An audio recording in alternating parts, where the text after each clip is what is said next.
FBR में restructuring की बात हो रही है। जो निगरान हुकूमत है ये कोशिश कर रही है कि एफबीआर के अंदर इस्लाहात जो है मुतारफ कराई जाएं, लेकिन जो भी मंसूबा है इस वक्त इंटरिम गवर्नमेंट का वो लगता नहीं है कि कामयाब हो पाएगा। उसमें कई लीगल जो है वो हर्डल्स जो है वो सामने आई हैं।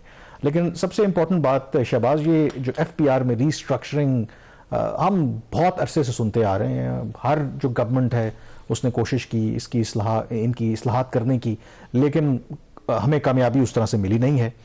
तो ये जो निगरान हुकूमत है, आखिर इनको क्या ख्याल आया कि इतने कम अरसे में, दो कि इनका टाइम तो वैसे पूरा हो चुका है लेकिन ज़रा इलेक्शन डिले हैं तो ये अभी काम कर रहे हैं, कि इनको क्या लगा कि जो कई डेकेड से एक इशू को हम हल नहीं कर सके, ये चंद माह के अंदर उसकी जो रीस्ट्रक्चरिंग कर लेंगे, और इतना क्या इनके पास मैंडेट है कि वो ये ऐसा काम करें? देखिए, जो finance minister doctor Shamshad Akhtar साहब हैं, मतलब उनकी बहुत पुरानी ख्वाहिश है कि जो एफबीआर के जो इश्यूज हैं इनको रिजॉल्व किया जाए। अभी जो हम ब्रेक से पहले बात कर रहे थे, जो आपके टैक्स लॉज के प्रॉब्लम्स हैं, ये जिस तरह आपने कहा कि जी क्या इनको नजर आता है कि जी ये क्लास आई हुई, इसी को पकड़ लो, एग्रीकल्चर की कोई बात नहीं कर रहा, रियल एस्टेट की बात नहीं कर रहा।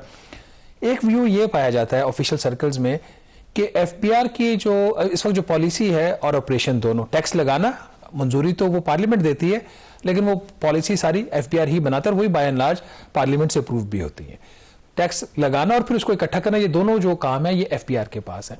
तो एक व्यू ये है कि अपना शॉर्ट टर्म जो टैक्स कलेक्शन का जो ऑब्जेक्टिव होता है कि टैक्स इकट्ठा करना है, आपके अहदाफ होते हैं, IMF से कता कलामी हो रही है दुनिया में। बेस्ट प्रैक्टिस क्या है?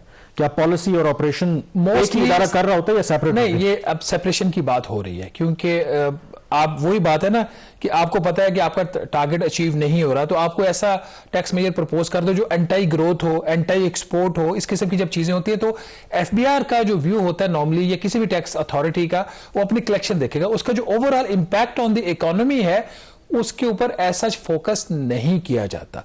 तो ये एक, अगर इसको अलहदा करने में मेरा नहीं ख्याल कि इसमें कोई प्रॉब्लम है, but this is a good initiative. इसके अंदर मसला क्या आ जाता है? मसला ये आ जाता है कि क्या जो निगरान हुकूमत है वो कर सकती है विद ऑल सिंसियरिटी, क्या उसका ये मैंडेट भी है कि इसके अंदर बड़ी फंडामेंटल लीगल चेंजेस हैं, एडमिनिस्ट्रेटिव चेंजेस हैं, और इन हालात के अंदर तो ये जो है हो सकेगा भी या नहीं हो सकेगा।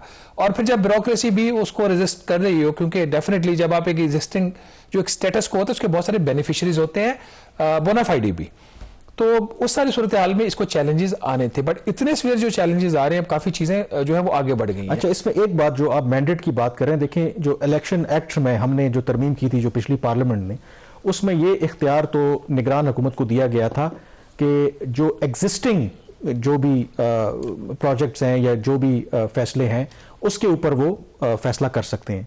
बट ये क्या एग्जिस्टिंग प्रपोजल था, ये पिछली गवर्नमेंट करके गई थी, या ऑल टुगेदर? अगर तो ये ऑल टुगेदर इनका इनिशिएटिव है तो फिर तो अगर आपने इलेक्शन एक्ट में तरमीम भी की है फिर भी इनका मैंडेट नहीं बनता, क्योंकि कोई नया इनिशिएटिव तो ये नहीं ला सकते। नहीं, ये पिछली हुकूमत का इसके ऊपर कोई सोच नहीं थी, बल्कि मैं आपको यहाँ पे खबर भी देता हूँ, पिछली हुकूमत तो पीडीएम की थी ना, और उसमें पीएमएलएन ही ड्राइविंग सीट के ऊपर थी। जो मेरी इंफॉर्मेशन है, पीएमएलएन जो है वो एफबीआर की रिस्ट्रक्चरिंग की इस सूरत हाल में उसके हक में नहीं है। तो एक रेजिस्टेंस पॉलिटिकल साइड से भी इसको आ रही है।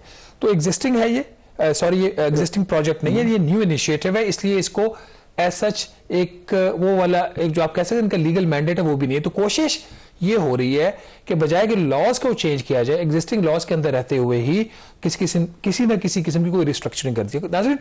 पिछले महीने एक प्राइम मिनिस्टर के पास भी मीटिंग हुई थी और हमने उसके हवाले से खबर भी की थी कि जो प्राइम मिनिस्टर को जब ये रिस्ट्रक्चरिंग प्लान पेश हुआ था तो उसकी जो मंजूरी थी वो प्राइम मिनिस्टर ने नहीं दी थी। उसमें 4 बड़ी चीजें थी जो हुकूमत उस वक्त भी करना चाह रही थी और आज भी करना चाह रही है, बट कुछ तय नहीं पा रहा। और अब जो लेटेस्ट डेवलपमेंट है वो भी हम आपको बताते हैं।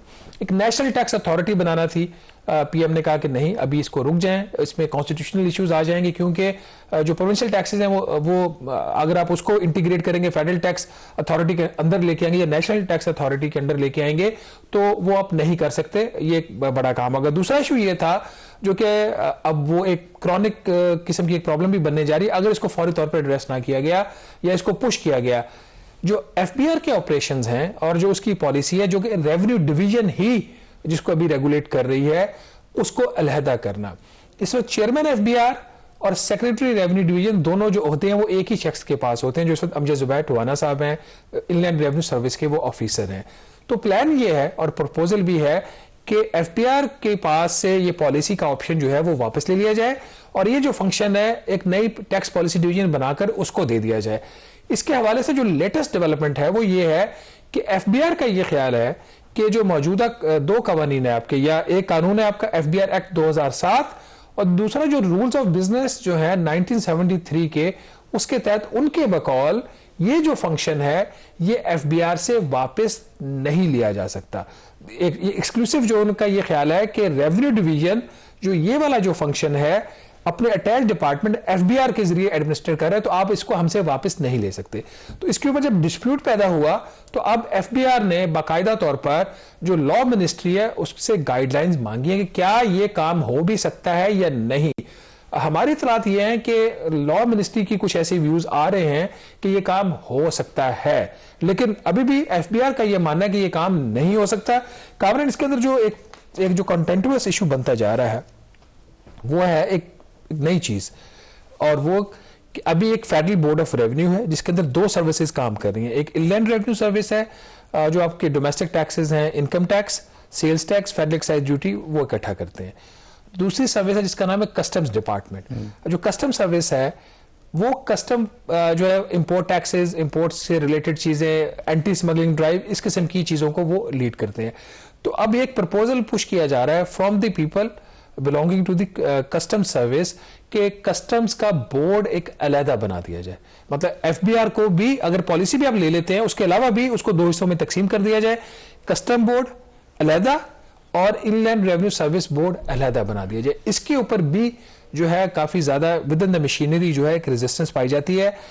उसमें कुछ उसके ऐसे फंक्शन हैं जो कि इनलैंड रेवेन्यू सर्विस उनको देना नहीं चाह रहे, और दूसरा इसके अंदर कहा यह जा रहा है कि ये वाला काम तो लीगल चेंजेस के बगैर हो ही नहीं सकता, एक नया दायरा खड़ा करना इटसेल्फ बन जाता है।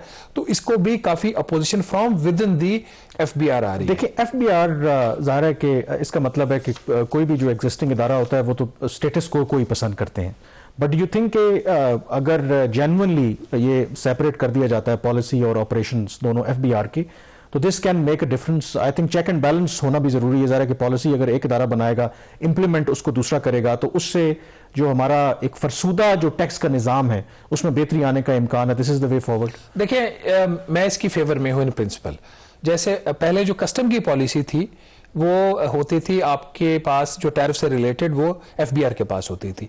तो पिछली हुकूमत के टाइम पे ये जो टैरिफ पॉलिसी बोर्ड एक बनाया गया under the ministry of commerce, जिसको कॉमर्स मिनिस्टर चेयर करते हैं, तो ये फंक्शन पॉलिसी का कस्टम से वापस ले लिया गया। उसका फायदा ये हुआ कि अब कोई भी अगर किसी टैरिफ में कोई चेंज होनी है तो एक पॉलिसी बोर्ड में वो मामला जाता है जिसको कॉमर्स मिनिस्टर, जो कि इंडिपेंडेंट एंटिटी है, वो उसको चेयर करते हैं। इसके एक एग्जांपल लीजिए कि इस साल जब रेगुलेटरी ड्यूटीज खत्म हुई गाड़ियों के ऊपर और बाकी अशिया के ऊपर जिसको हुकूमत ने लगाया हुआ था, तो ये फर्दर उसकी एक्सटेंशन चाह रहे थे। एक एक्सटेंशन तो दे दी कस्टम टैरिफ पॉलिसी बोर्ड ने, दूसरी एक्सटेंशन के लिए जब गए नवीद कमर कॉमर्स मिनिस्टर थे, हमने इस पर प्रोग्राम भी किया, तो उन्होंने रिफ्यूज कर दिया। ये तुम लोगों ने क्या तमाशा बनाया हुआ है। तो एक सेपरेट इंडिपेंडेंट चेक आया तो वो चीज रुक गई। जो पीटीआई की हुकूमत थी उसने 2019 में ये काम किया था कि उस वक्त भी एक काबीना का फैसला था। वो फैसला ये था कि जो पॉलिसी फंक्शन है वो एफबीआर से सेपरेट करके फाइनेंस डिवीजन को दे दिया जाए। तो उस वक्त काबीना के फैसले में एक और भी चीज थी, based on law division opinion, कि ये काम जो एफबीआर एक्ट है और बाकी जो कानून है उसमें अमेंडमेंट के बगैर नहीं हो सकता। उसी चीज को अब एफबीआर बेस बना रहा है कि ठीक है आप ये सेपरेट कर लें, हमें इस पर इतराज नहीं है, we will support it, but आप लॉज में तरमीम करेंगे, ये एडमिनिस्ट्रेटिव या एग्जेक्टिव ऑर्डर से आप नहीं कर